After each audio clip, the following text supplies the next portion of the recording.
Hey everyone! Today we have an exciting tutorial for you on how to go live on TikTok. So let's dive right in.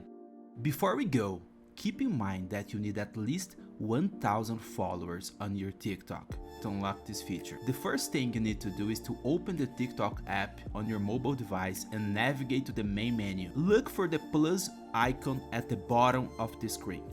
Tap on it to access additional features.